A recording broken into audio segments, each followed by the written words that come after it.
Honorable Président des assemblées provinciales, Madame et Messieurs les gouverneurs de province, distingués participants, Mesdames et Messieurs,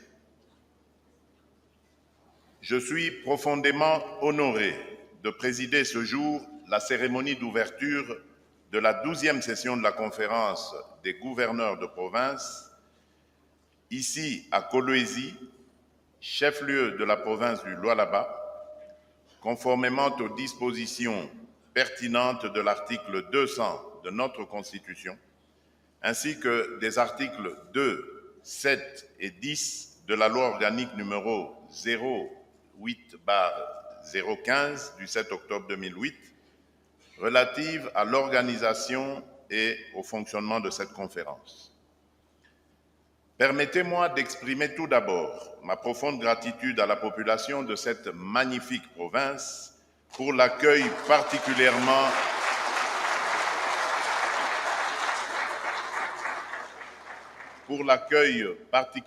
chaleureux qu'elle m'a réservé. Le thème de cette 12e session, intitulée « La santé, facteur de cohésion sociale et du développement durable des provinces », revêt pour moi une importance capitale, car la santé n'est pas seulement un droit fondamental, elle est le socle de la cohésion nationale, du progrès économique et du développement durable. Elle symbolise notre aspiration collective à la justice sociale, à la dignité humaine et à la paix. Notre système de santé en République démocratique du Congo porte encore les stigmates des décennies de conflits armés et d'instabilité. Nos infrastructures de santé sont souvent insuffisantes, voire inexistantes dans certaines régions. Le manque de personnel qualifié, les épidémies récurrentes telles que le choléra, le paludisme, la rougeole, la méningite, le VIH-Sida ou encore le virus monkeypox et les difficultés d'accès aux soins, particulièrement dans les zones rurales et les régions en conflit, demeurent préoccupants. Les femmes enceintes, les enfants et les personnes âgées restent tragiquement les premières victimes de ces insuffisances, illustrées par des taux de mortalité maternelle et infantile encore beaucoup trop élevés. Face à ces défis, nous avons décidé de placer la couverture santé universelle, CSU en sigle, au cœur de notre projet national.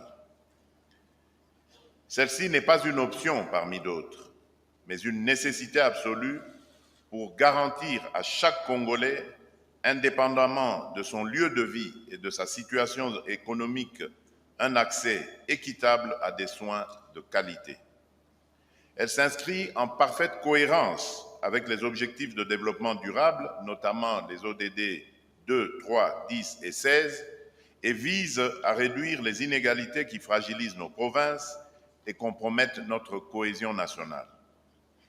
Depuis l'adoption du plan stratégique national de la couverture santé universelle en décembre 2021, des progrès significatifs ont été accomplis. Nous avons créé des établissements publics dédiés, intégré la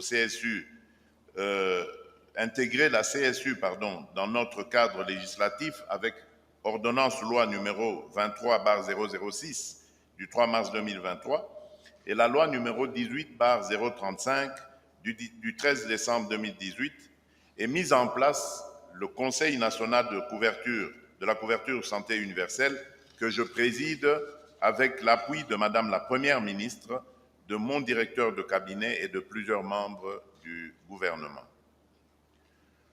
Au niveau provincial, les comités provinciaux de couverture santé universelle, placés sous votre responsabilité, Madame et Messieurs les gouverneurs, incarnent une gouvernance décentralisée ancrée dans les réalités locales.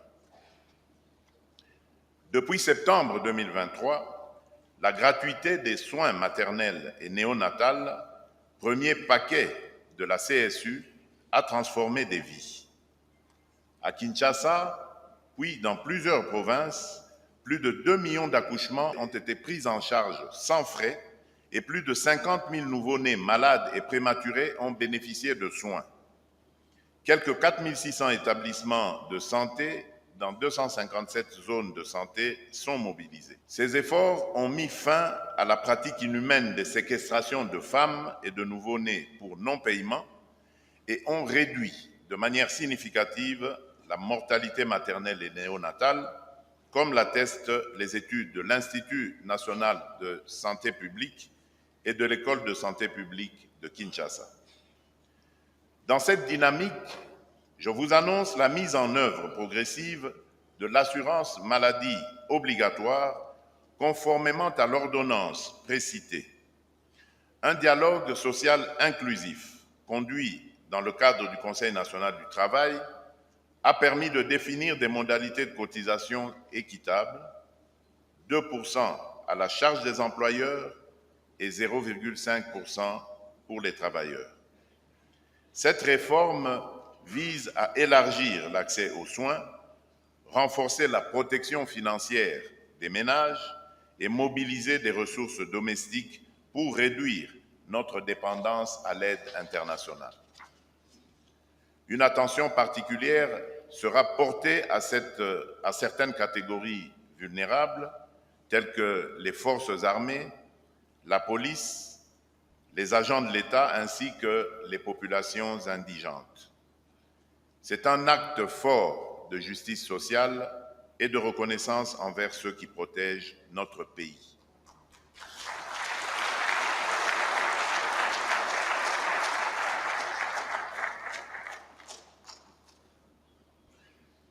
Mesdames et messieurs, Madame et Messieurs les gouverneurs de province, distingués participants, Mesdames et Messieurs, cette 12e session a pour but principal de discuter de l'importance de la couverture santé universelle comme un outil structurant pour améliorer la cohésion sociale, garantir la stabilité politique et diminuer les inégalités sociales au sein des provinces et des entités territoriales décentralisées, les ETD.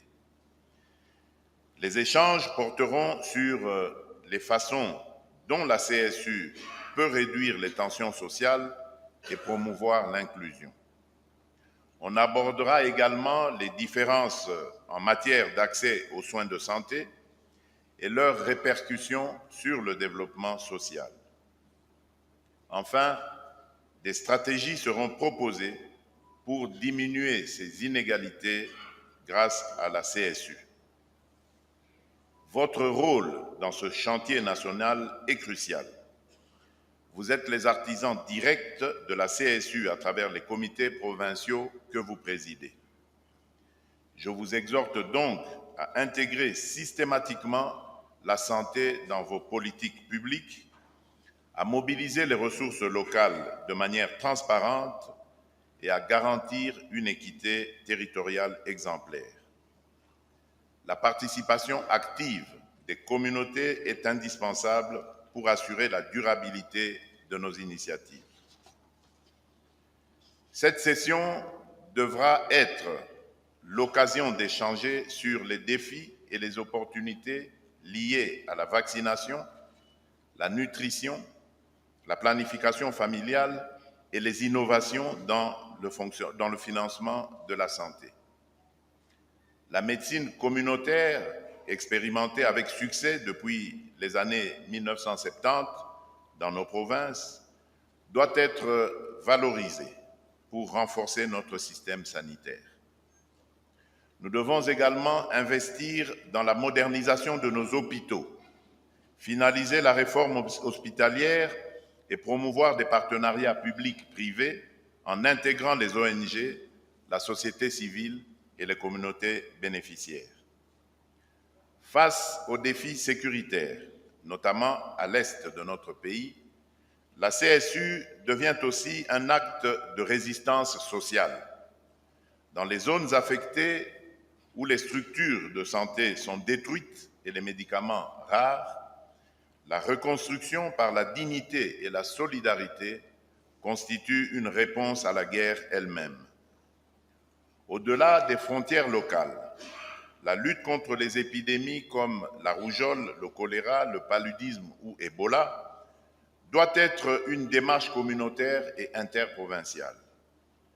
La diplomatie sanitaire, en favorisant la coopération et l'échange d'informations, peut devenir un levier de paix entre nos provinces. Je tiens à saluer la tenue récente du 4e Forum national sur la vaccination, consacré à l'éradication des maladies comme la poliomyélite et la lutte contre la malnutrition et le cancer du col de l'utérus. Je félicite les gouverneurs pour leur engagement, renouvelé dans la déclaration de Kinshasa, notamment en matière de financement, de suivi et de redevabilité. À l'issue de cette session, les provinces les plus performantes seront honorées pour leur exemplarité. Enfin, il est temps que la santé cesse d'être perçue comme un privilège réservé à quelques-uns. Elle doit plutôt être un droit inaliénable garanti à chaque Congolais, quelles que soient ses origines sociales, religieuses ou ethniques.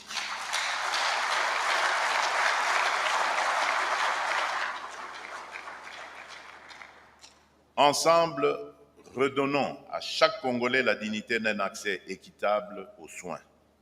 Ensemble, bâtissons des provinces fortes, solidaires et prospères. Sur ce, je déclare ouverte la 12e session de la Conférence des gouverneurs de province. Je vous remercie.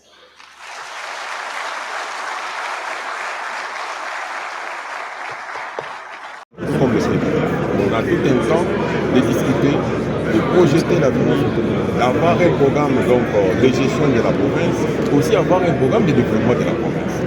Avec ça, il y a facilité qu'on fasse beaucoup plus de projets. Voilà, pour faire la complicité qui est au là-bas, venez de voir ce qui s'est produit.